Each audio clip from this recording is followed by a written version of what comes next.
This is NTV.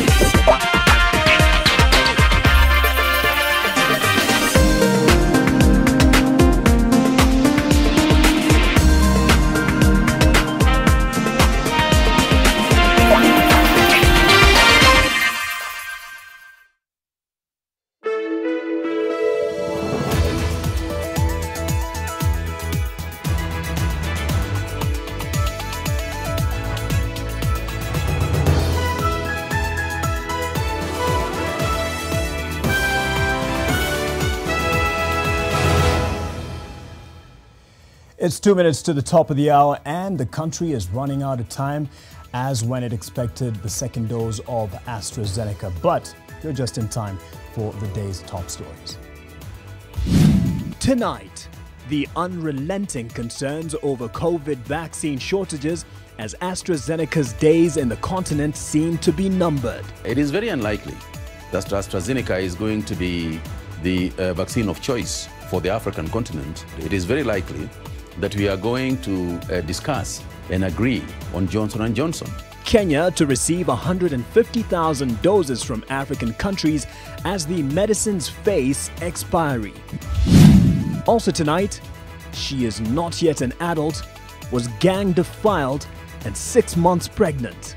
She had to spend the night on the cold floor of a police cell. He was not arrested. He was a child in need of care and protection. The concerning Kericho defilement drama. Plus, in the meantime, the port of Lamu is open for business. President Kenyatta inaugurates first berth of the new 32-berth Lamu port. And this means that we can start receiving ships and cargo at this port. And by July, berth number 2 will be ready. A brief presidential scare at the port launch. And don't politicize our holy shrine. Some Kikuyu elders in Murang'a reject Speaker Justin Muturi's coronation plan. Tafadhali akienda hapo anaweza enda na awe na laana.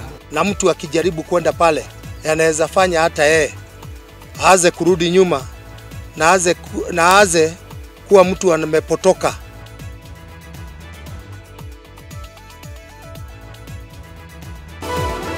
NTV Tonight with Mark Masai. I'm joined as well by David Agondo, our sign language interpreter. We're backed by a full team and we have your top stories of the day. It is getting clearer as the days go by that the second dose of AstraZeneca vaccine will take even longer to arrive than had been anticipated owing to global dynamics. The nation's hundreds of thousands are in uncertainty because of the nationalism angle that has taken up the vaccine distribution. Now, the African Center for Disease Control is looking into possibilities of mixing vaccines, with the World Health Organization having its doubts while the Ministry of Health tries to reassure Kenyans that alternatives are being sought. Helen Aura starts us off. Kenya is almost through the first batch of doses of COVID-19 AstraZeneca vaccine, with over 940,000 inoculations administered so far.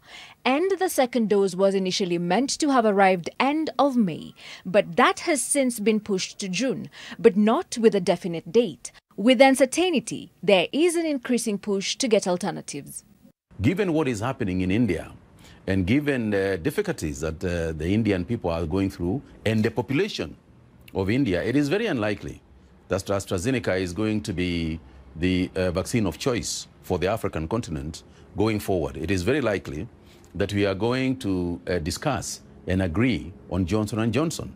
Kenya is now set to receive 30 million doses of Johnson & Johnson by August 2021 through the African Union facility, with another 150,000 doses of the COVID-19 AstraZeneca vaccine from the Democratic Republic of Congo, which does not have capacity to administer the vaccines before they expire in June. The Ministry of Health is now facing the harsh reality of nationalism in distribution of vaccines. Vaccine nationalism is something that has cropped up across the world. As a continent, we must stop believing that there is anybody out there who is a good Samaritan, a biblical Samaritan, who is just about to come and help us. There's nothing like that. You know, this is a situation where we have seen very clearly it's everyone for himself or for herself and God for us all, clearly. And therefore, going into the future, the local production, local manufacturing of pharmaceutical commodities and products is an absolute must. Africa has recorded over 4.7 million cases of COVID-19, accounting for 3% of total cases reported globally. Many African states are now grappling with the shortage of the COVID-19 vaccines. The ongoing shortage of the AstraZeneca vaccine has resulted in a looming crisis among underdeveloped and middle-income states. The African CDC now says one does not have to wait for the first dose to fade off before getting a different vaccine in the event that the second dose of the AstraZeneca vaccine fails to arrive. But according to WHO, that may not be the best option right now. With data that has been acquired recently from the UK, the Serum Institute of India is estimating now that the ideal time to have used the AstraZeneca vaccine is extended from about 12 weeks to 16 weeks. So I think what we can say is that this is something that is being consistently studied and looked at. And it is very encouraging, especially given the current situation with countries having given a first dose, that there is a possibility then of having an extended interval between the first and second doses when the vaccine's efficacy will not have been affected. According to data by Africa CDC, Morocco has administered 10.67 million doses, translating to 98.75% of its supply, fully vaccinating 12.2% of its population. Nigeria has administered 1.79 million doses, translating to 42.32% of its supply, vaccinating 0.87% of its population. Ethiopia has administered 1.46 million doses, translating to 58.4% of its supply, vaccinating 1.27% of its population. Egypt has administered 1.4 million doses, translating to 89.49% of its supply, with 0.23% of its population fully vaccinated. Kenya has administered 948,980 doses, translating to 91.55% of its supply, vaccinating 1.74% of its population. Helen Aura, NTV. Well, as the number of available COVID-19 vaccines for Kenya remains dismal, the number of infections is still rising. Today, 494 new COVID-19 infections from 6,428 samples tested were announced, representing a 7.7% positivity rate and an increased caseload to 166,876. 5 more patients succumbed to COVID-19 in Kenya in the past 24 hours, making the cumulative fatalities now 3,040. Fortunately, 50 more patients recovered, raising the total to 114,285. A prayer for quick recovery to the 1,085 hospitalized, the 4,624 on home-based care, and the 109 in intensive care. 35 years after the eradication of polio, Kenyans are now faced with the potential re-emergence of the virus. The Ministry of Health has confirmed several new cases of the polio virus in the country and is now embarking on a polio vaccination campaign as a matter of urgency, targeting high-risk counties. Anita Nkonge with the details. It was once a virus considered completely eradicated in Kenya. In fact, the last confirmed indigenous case of polio in the country was recorded in 1984. However, over the years there have been cluster cases of the outbreak, this partly due to porous borders. Kenya's case success in the eradication of polio is undermined by our neighbors. The porous borders have witnessed high population movements, especially of migrants, further increasing the risk of spread of disease within our borders. As a result of these porous borders, the ministry has confirmed that Kenya has found several cases of the virus circulating. In February this year, the Ministry of Health confirmed 6 cases of polio virus. Among them, samples picked from a sewage material in Garissa and Mombasa counties. This necessitated the current plans to conduct emergency polio campaigns in line with the Global Polio Eradication Initiative. Our social mobilization and vaccination teams will be observing strict safety measures, including reducing physical contact during the polio vaccination drive. The 13 high-risk counties that the vaccination drive will be taking place in include Mandera, Isiolo, Garissa, Tana River, Mombasa, Machakos, Kiambu and Nairobi, amongst others. The campaign is targeting over 3.4 million children, with the first phase starting on the 22nd up until the 26th of May. And the second phase will be starting on the 19th of June and ending on the 23rd of June. Polio is usually transmitted through fecal matter contaminating water. Anita Nkonge, NTV. Some concerns abroad but affecting Kenyans. For thousands of women that board a flight to Saudi Arabia to secure jobs as domestic workers, it is a gamble on whether they will face abuse at the hands of their employers. The increase in reports of inhumane working conditions in the Middle East has been a thorn in the side of Kenya's labor force. Gina Kirori spoke to a 25-year-old who is currently stuck in Saudi Arabia and is desperate to come back home. When Patricia Wanja was cleaning the home of her Saudi Arabia employer, a gun placed on the coffee table sent chills down her spine, only adding to the web of trauma that she has endured in the weeks that she has been working as a domestic worker in the Middle East Kingdom. I was just so terrified. I was just so terrified. I just held it with a rag, the rag I was cleaning with, and I felt it was lighter and I just left it. While Wanja expected to earn 30,000 shillings a month in Saudi Arabia, the agency that facilitated her employment, identified as Mahara Human Resources Company, ended up paying her 25,983 shillings. I look at myself and I see the things going on, but when I remember that if I complain, I may be in prison, I just hold back. I just hold back and work as if nothing is wrong. Mahara, please. Wanja says that she has fallen ill during the weeks that she has been at her employer's home, but no efforts have been made to take her to any medical facility, which goes against the terms of her contract.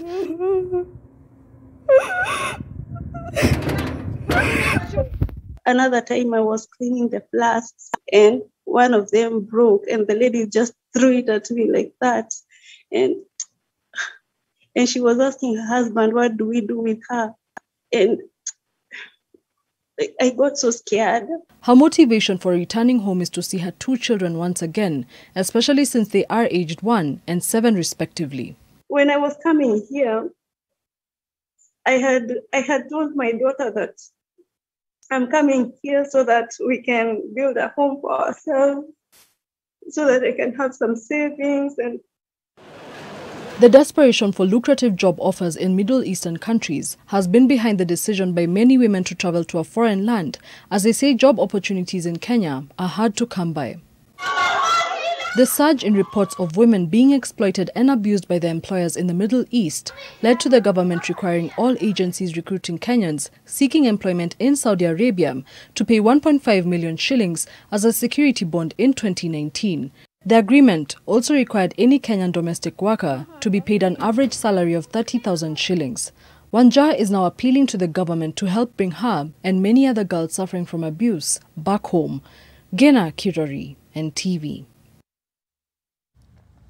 We hope by telling this story that Wanja will get the urgent help she needs, as well as her counterparts who are in the same situation. And now to a story that we have been following up in Kericho County. A 16-year-old girl fell pregnant after she was defiled by a man known to her.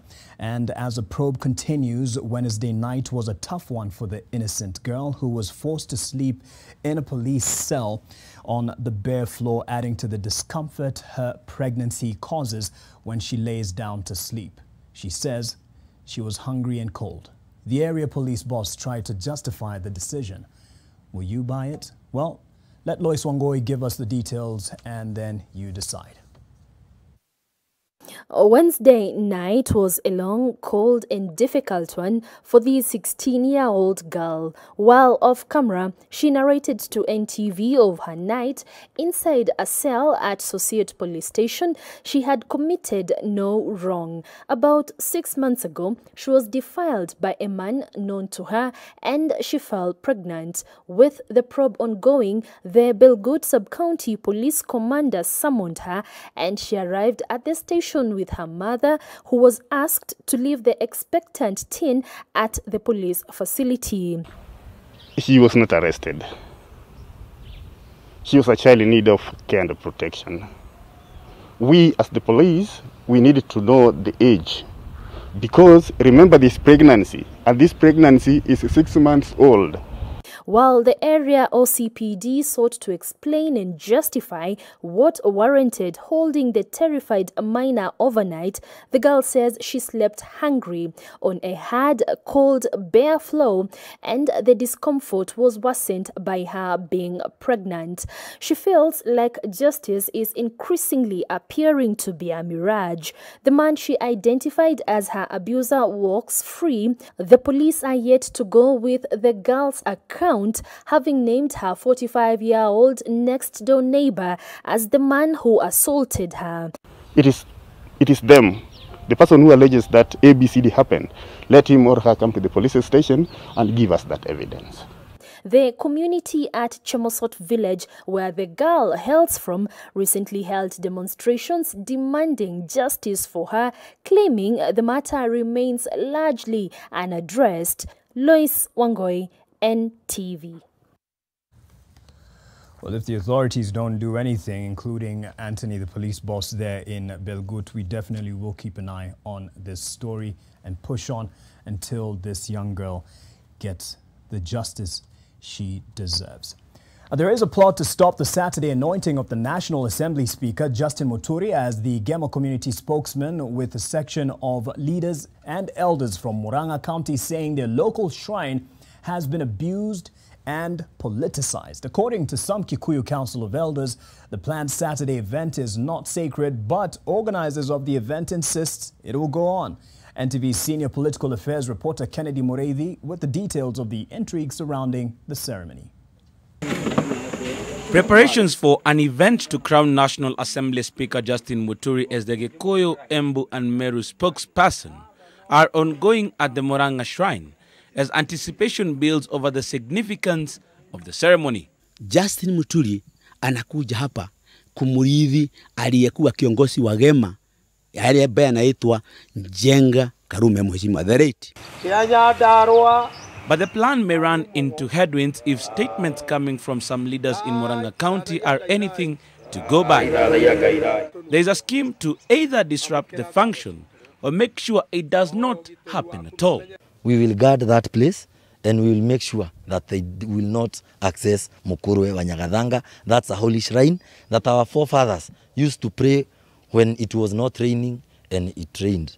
They used to pray when we were attacked by diseases and our people heal. So we want to send a clear warning to Justin Muturi. Don't politicize our holy shrine. The Mukurwe wa Nyagadhanga shrine is so different. It can't stomach that, it can't entertain that, and it will not entertain that because Kikuyus are very, very serious with God. Mimi ningetaka kuwahisi kuna area singine anaweza enda kufanyiwa hiyo maneno, lakini hiyo Mukuru wa Nyagadhanga is a sacred area zetu. Tafadhali akienda hapo anaweza enda na awe na laana. Speaker Muturi has been undergoing rituals for the last 9 days in preparation for an intended crowning as the Mount Kenya region spokesperson this Saturday, with different sets of leaders visiting his home to confirm if he is staying true to the requirements. Elders who are pushing for the anointing have held their ground that Speaker Muturi fits the bill and has the qualities to lead the Gema community and negotiate on behalf of the community. There are, however, divergent views from a different faction. Na mtu akijaribu kwenda pale atapatwa na mambo mabaya sana, kwa sababu kuna mambo ambayo yanaweza fanya hata yeye aanze kurudi nyuma na aanze kuwa mtu amepotoka. Ule Justin Muturi ametoka mbele. Yeye ametoka huko mbele, na mbele sisi hatumtambui kama Mkikuyu. Kwa hivyo anafaa kukuja aketi na Wakikuyu wasikizane, ndio tujue watu wote wamesikizana, si kuleta vita. It's not a shrine for Murang'a. It's a shrine for the entire community. So I think it will not be fair for somebody to try to own it. Hiyo si mahali ya kuunganishwa na siasa. Hiyo ni mahali yetu. Wazee wa Wakikuyu, wazee wa Mount Kenya wanaenda hapo. Nataka kuambia Muturi, kulikuwa na familia ya maana sana huko kwao, Embu. Ilikuwa familia ya Nyaga. Sijasikia Jeremia Nyaga anakuja hapo. Sijasikia watoto yake, na pia ni maarufu walikuwa wanakuja hapo. Yeye anataka kutuonyesha kitu gani? We in Mount Kenya East have supported our brothers from the west of the mountain for many years. I don't think it is asking too much for us to ask them now to support one of us, who is immensely qualified, for that. Among the things the Speaker is supposed to stay away from during his period in seclusion, in preparation for Saturday's ceremony, are nyamachoma and sexual relations. He is also supposed to shower only with fresh water fetched from the river in efforts to become pure. Kennedy Muredi, NTV.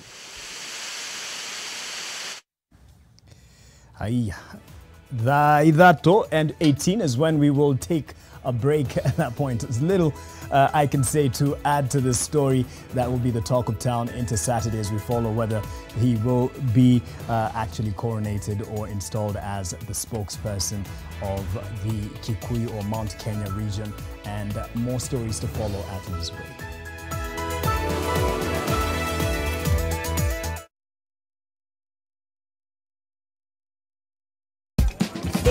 Mama yao, angalia mikono yangu imeparara. Ala, aibu gani mwenzangu? Kwani umekuwa ukitumia sabuni gani ya unga? Unahitaji sabuni na laini kwa mikono. Unaona Ariel mpya inayeyuka haraka na ni laini kwa mikono yako, huku ikiondoa madoa sugu. Na mikono yangu ni laini na safi.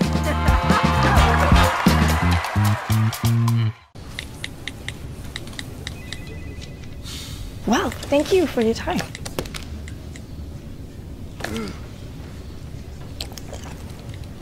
And do you have any question for us? How juicy. Juicy. Juicy. Niko fiti maze niko fiti. Majamana mabenti wako fiti. Juicy fruit. My good man. Yes. How is the going? It's okay. Hey, mambo umefikisha wapi? The foundation should be done in like a month. Na kanisa ikiwa yote? With a good cash flow, it's going to take like 8 months. That is too long. Simama hapo ndio unahubiria. Now, let me tell you, the congregation is sitting here because the sun always rises from that side. Na ndiposa kondoo wako wasije wakachomwa na jua, mlango ndio ule. And then the choir store their instruments here. And lastly, the Sunday school hall there. Finished. Fast, stress-free construction. Get your factory-made buildings in 10 weeks with SafBuild. Order yours now. SafBuild, a quality building solution from MRM. At the first sign of pain, you need a solution that you can trust to provide effective relief, and it's gentle on the stomach. Try Panadol Advance for relief from headaches, body aches, and fever. With Panadol's Optizorb formula, the tablet gently breaks down in the stomach, quickly absorbs, and starts providing pain relief in 15 minutes. For fast and effective pain relief that you can trust, try Panadol Advance. This has been Medifax for Panadol. Oh, I've tried. Hi, Mama. From your first day at school to you captaining your soccer team. No matter how old you are, you'll always be my baby. That's why I trust Dettol to clean, protect, and keep you refreshed every day. I still can't believe how quickly you've grown. Dettol, tested effective against COVID-19.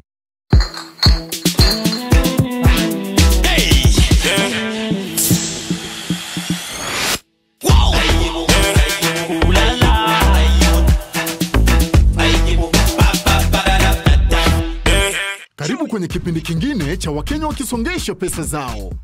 Tunamwona Abu wa Mabiz anapiga deal zake, Nancy analipia materials, naye Agi ana sort suppliers, huku Kiongozi akilipa watu wake. Lakini ngori, mathematics imekataa yawa. Mara itakosi ngapi kutuma na itakuwa ngapi ya kutoa, na transactions ikiwa nyingi, kuteseka inazidi. Ai, sasa cheki mateso. Ni kama maths paper tu. Woi, epuka mental mathematics haki. Simply switch to T-Cash to send money for free to all networks. Pata memo Abu.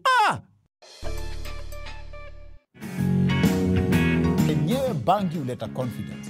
For starters, bang is illegal. Now, going to court to ask for its legalization because of its benefits, how did you know? Ukiwa kwa barabara, we ni gari ya miraa. Msio Subaru amejaribu imani yako. Hiyo ndio kitu inatusumbua kwa hii barabara kabisa. Bio slow. Na muonesha wenda. We shinda. Anateremsha kioo anakuonesha twende. Si umeshinda.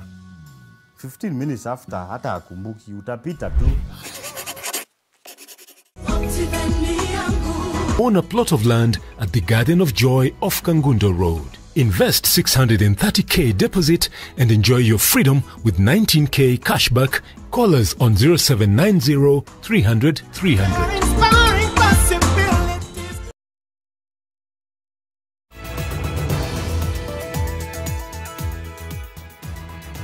Welcome back. A 10-year-old boy and an elderly man have been shot dead and an unknown number of livestock stolen in Kiserian, Baringo South this evening in what is described as an armed bandit attack. Police have confirmed the 4 p.m. Attack, which saw the boy die on the spot after sustaining a gunshot wound in the head and on the arm, while his grandfather,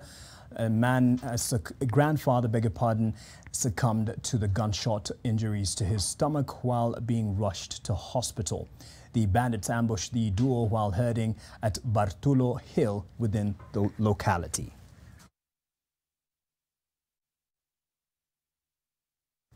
The government says it will allocate more funds to ensure completion of berths 2 and 3 at the port of Lamu by October 2021.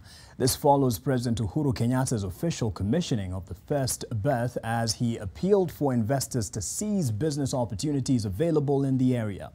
However, while the head of state was addressing the audience, there was a security breach, one that had the president looking scared for a brief moment.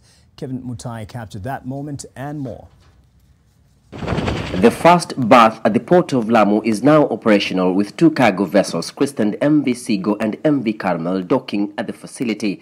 President Uhuru Kenyatta, who was accompanied by other stakeholders involved in the Lamu Port South Sudan Ethiopia Transport Corridor project, commissioned the port, signaling the commencement of shipping business at the facility. This operationalization will enable us to begin and to realize long-cherished goals of opening up northern Kenya to international trade. Indeed, fortifying our position as a major gateway to Africa and harnessing the economic potential of this historically underserved region. As President Kenyatta proceeded with his speech, a security breach showed face. A man walked out of the audience and approached the head of state, who momentarily appeared scared. Our vision needs to be bold, ambitious. Security agents whisked him away. Pole sana, kila mtu na mambo yake. It is at that juncture, in a somewhat cloud of odd irony, when the head of state assured investors that security had been beefed up in the region in seeking to weed out criminal elements. Ni jukumu yenu wenzangu kusaidiana na maofisa wa usalama kuhakikisha ya kwamba tumeng'oa hawa wachache wahalifu. watoke kati yetu. The government also says that investors have been invited to continue with construction of other baths under the public-private partnerships as it now focuses on expediting the coming into operations of the remaining 2 yards. President Kenyatta also says that construction works of the Lamu-Garissa Road through Ijara are yet to kick off. This is a milestone for Kenya's shipping business as the Port of Lamu is expected to attract opportunities not only within the East African region but from the international space as well. The capacity of these 3 berths in Lamu far exceeds the container capacity at the Port of Mombasa. We have given incentives and concession for close to a year where issues of storage, issues of taxes between KRA and Port, Kenya Port, we've given that concession and they are going to enjoy special tariff. The Lamu port is set to become a viable transshipment hub that will supplement the port of Mombasa with opportunities for housing projects, logistics and infrastructure playing out. Kevin Mutai, NTV in Lamu County. And it is reported that that man who caused that slight security breach and scare to President Uhuru Kenyatta is in custody, has been arrested, and hopefully he is well. The Jubilee Party has officially conceded defeat in the 3 just concluded by-elections, which saw the ruling party experience an embarrassing result. The party graciously conceded defeat in the mini-polls and went on to congratulate its candidates, namely Zebedo Opore for Bonchari constituency, Susan Waitito for Juja constituency, and Peter Dhenji, who lost to UDA's candidate Francis Muraya in Rore Ward in Nyandarua County. Secretary General Raphael Tuju also says that the party will take stock of what transpired in the 3 by-elections, learn from the experience, and take appropriate action going forward. Going by the declared election results, the seat has been won by George Koimbori. I congratulate him for his victory. The by-election was characterized by warring, low voter turnout. Out of the 114, 761 registered voters, less than 20,000 or that is 17% turned up to vote. This low voter turnout was majorly attributed to electoral malpractices, including intimidations of voters and bribery, which made many voters, especially women, to stay away, thus affecting the overall results. And we trust this example is not an isolated case of politicians and political parties conceding defeat and life moving on. It's not a life and death situation. The coronavirus pandemic has continued to wreak havoc on various sectors of the economy, and education has not been spared. Learners stayed home for months as government tried to figure out how learning would resume safely. One of the conditions set by the Ministry of Health was that learners would observe a social distance of 1.5 meters to lower the risk of spreading the virus. This was, however, practically impossible as most of the learning institutions, I should say, did not have space for expansion. Some schools, however, managed to build more classrooms but had trouble finding teachers to occupy them. Martin Maura now reports on how technology is solving this problem for a school in Murang'a. At the height of the COVID pandemic, some schools managed to build more classrooms to factor in social distancing. Among them is Njiri High School in Murang'a County, which now has 11 more classrooms, pushing their total to 47. But with the new classrooms, the school needed to employ 24 more teachers, which it could not afford. Ensuring safety of teachers was also another challenge. By adopting technology, we were able to give all our lessons and make it even more interesting, or offer the lessons in a more interesting way, because it was possible for teachers to employ ICT, especially using PowerPoint presentations. They would run short skits, they would run videos during lessons. It was a little expensive. In total, we spent just about 2 million and about 300,000 on the entire project. The system uses visual illustrations and videos to keep the students engaged. The one teacher teach the 11, the 12, the 13 classes that we increased from one location. And we timetabled, or a timetable was created whereby if it is a Form 1 that are taking virtual in a particular day, for example, Monday, all the subjects are allocated a time frame of a time slice of 1 hour, and the teachers teach those particular classes. We are using an application that we call TrueConf to teach, and this is a server-based application or a server on-premise application. It doesn't require a lot of internet.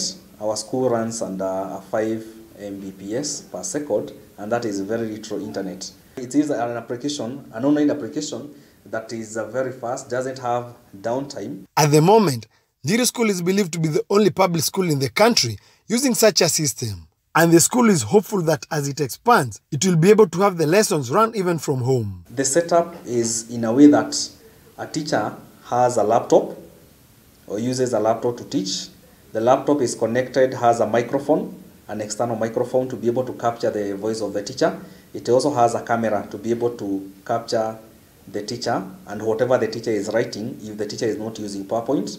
On the class, from the class side, we have a TV that is broadcasting what the teacher is doing. We also have a camera that is capturing the teacher, rather the students from class, and also a microphone that the students are using to answer that particular, to answer the question, to ask questions to the teacher, and the teacher is able to respond to the students. Compulsory question, that is the question 16. The principal said though this was an intervention measure taken during the pandemic, they will continue using it, urging other schools to embrace it. Martin Mora, NTV, Murang'a County.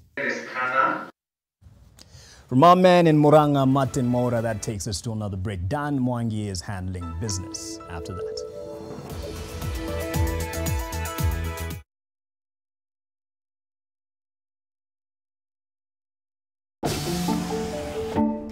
I would have thought the roof was green. Aish, yenyewe, your roof meparara. Hiyo sio green. I think we're lost. Mike, hakuna roof ya green hapa? Ole, watu potea juu meparara. Mike. Hey, this roof looks amazing, eh? It's the same CoverMax roof I've always had. It has never let me down. Inakakaa juzi by the way, eh? Get CoverMax. It's more than just a roof.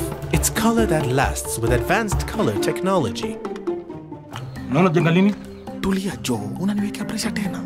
Ile time utadecide kujenga cha kupeleka kwa dealer wa MRM. Ukiweka, umeweka. CoverMax, a quality product from MRM. You do your best out there. Let us do our best in here with the disinfecting power of Jik. Because Jik cleans and kills 99.9% of illness-causing germs in your home. Jik, your family's guardian against germs. Whoever you choose as a partner along the way, no matter how, listen to your heart. Whose decisions are more important than yours? Never alone on this journey of yours. With you, each step of the way. All the way. Pay as you learn. Pay as you dine. Pay as you see the world. Pay your own way. The way ahead. Union Pay. Your way. This looks different. It is. See for yourself. Okay, so it's a photo. Look closer. Photos within photos. What about video? 8K video. Beyond cinema quality. So... You can pull portrait quality photos straight from video. But will it last the whole trip? Battery for the whole trip and the way back. This is different. Told you.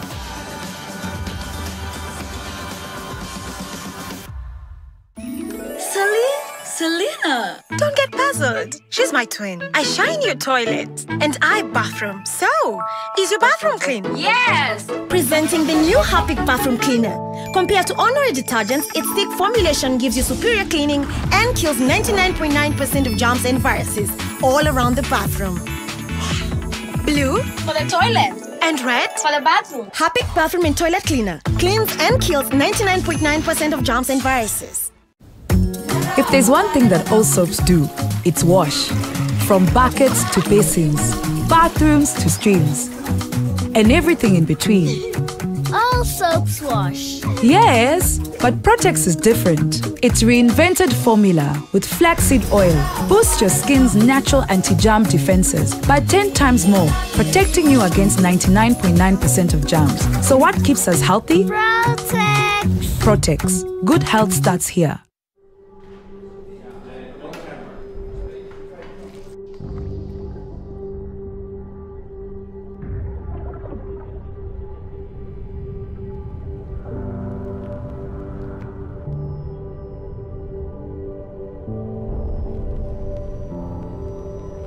Beat sensitivity pain fast with Sensodyne Rapid Action for clinically proven relief in 60 seconds.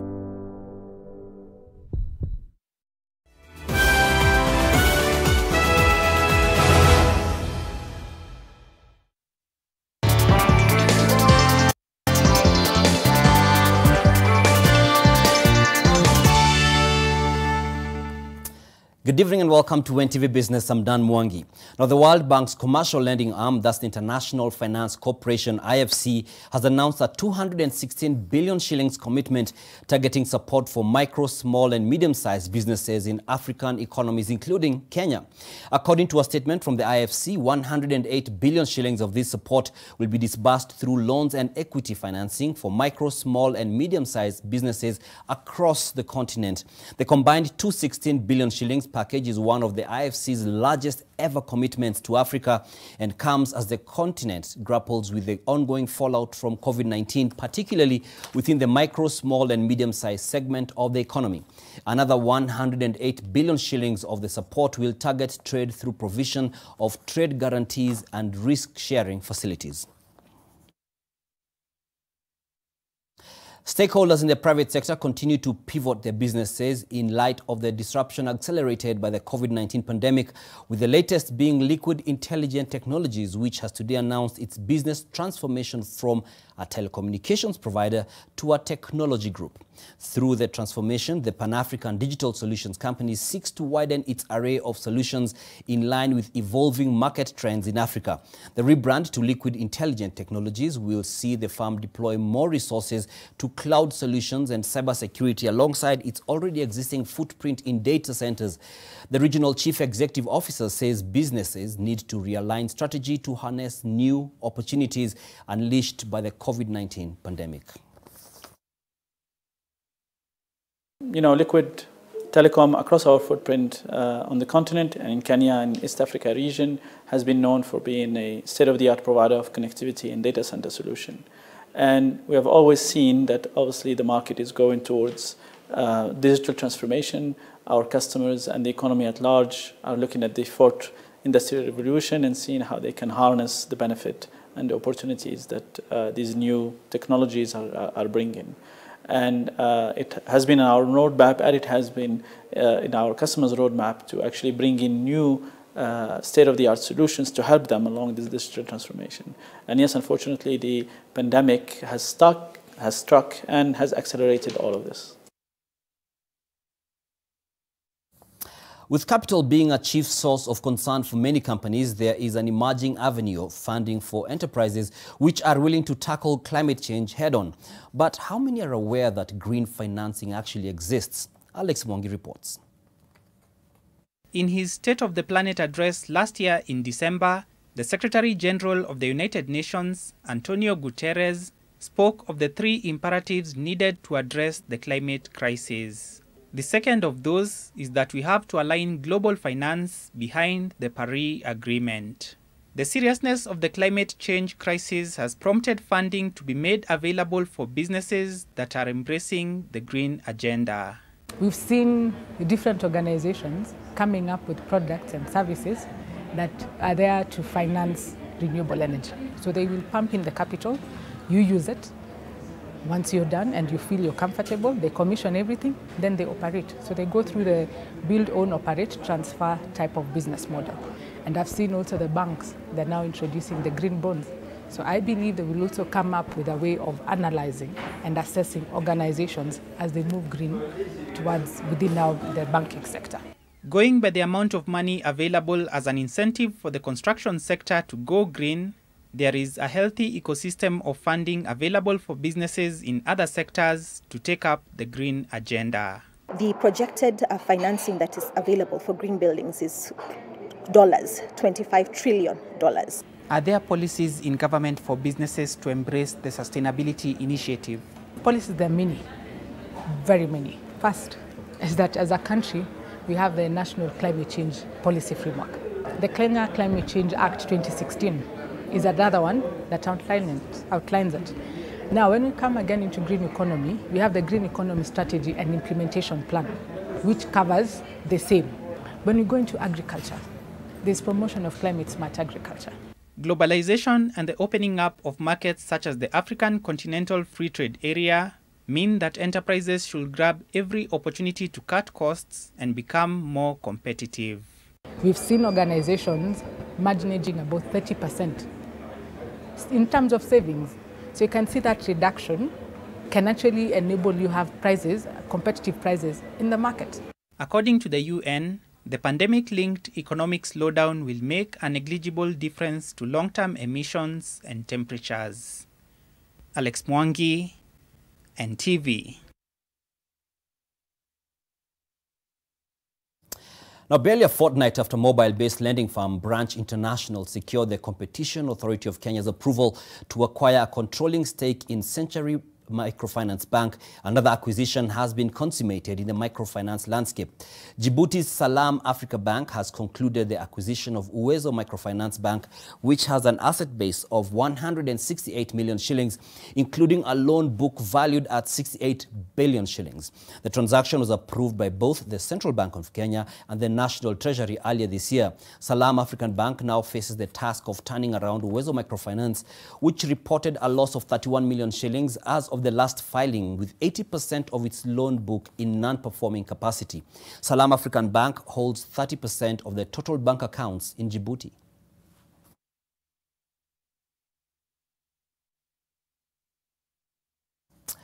Well, this is the part of the bulletin where we are in between the choruses of a hip-hop song. It's a rap. And Mark Masai will be telling us, yesterday we did a story about the tax reliefs for those who will come from Japan. So Mark Masai is known for his, this is not Japan. I don't know if Mark is going to be paying his taxes. Mark. Based in Nairobi, we continue with what's local after the break. Good night.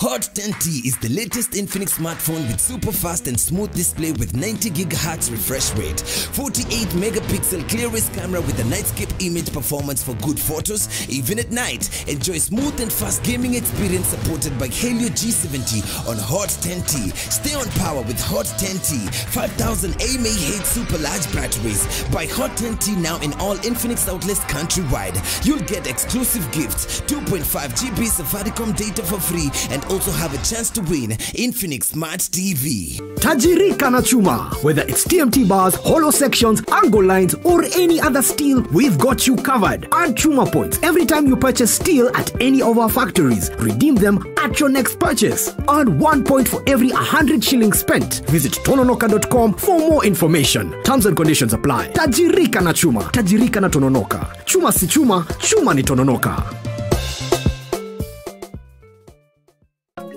Kenya is on the rise. It is powered by you. You are innovative. You are passionate about the future. At Stima Sacco, we are a reflection of you. We are a stable, financially sound institution providing tailor-made services to add value to your life, time, and money. We are guided by your aspiration.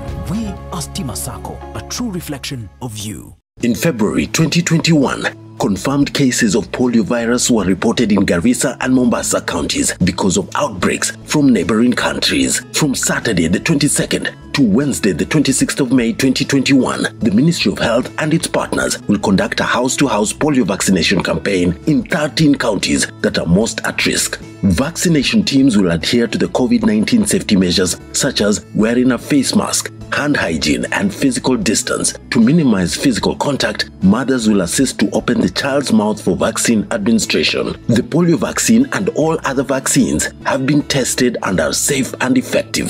Vaccinations protect your children. Get your child vaccinated now. This message is brought to you by the Ministry of Health, UNICEF, and World Health Organization. My darlings, my love will protect you from everything, visible and invisible.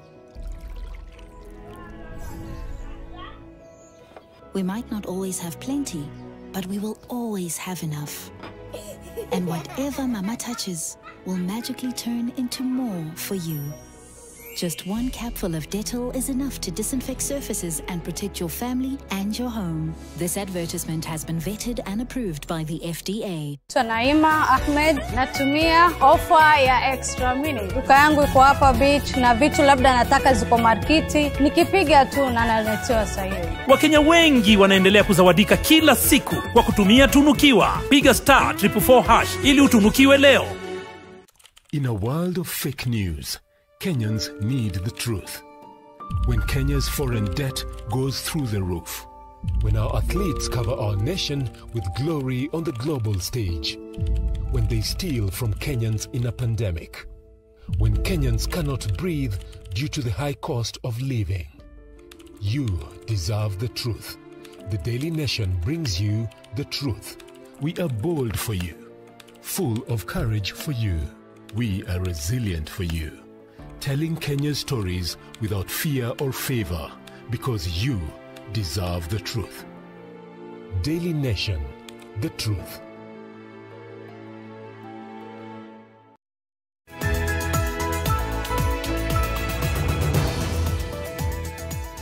Welcome back. We continue from the county government of Vihiga, which has acquired a 30 million shilling oxygen plant to curb shortage at Mbale County Referral Hospital. Governor Wilbur Tichilo said the plant will enable the hospital run its activities successfully without bothering neighboring counties. The plant, which was assembled in France, is important because it will curb loss of life, especially in units where patients are on life support. The county government has also commissioned a newly established intensive care unit at the County Referral Hospital following a surge of COVID-19 cases.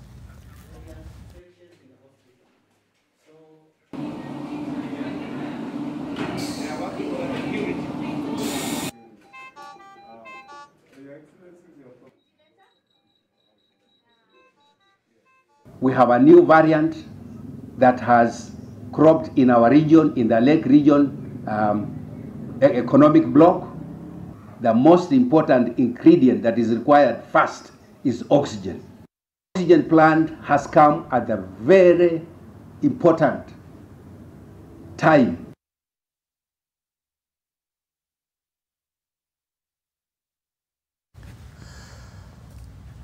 After the break, it'll be time to loosen up with some sports. Stay with us.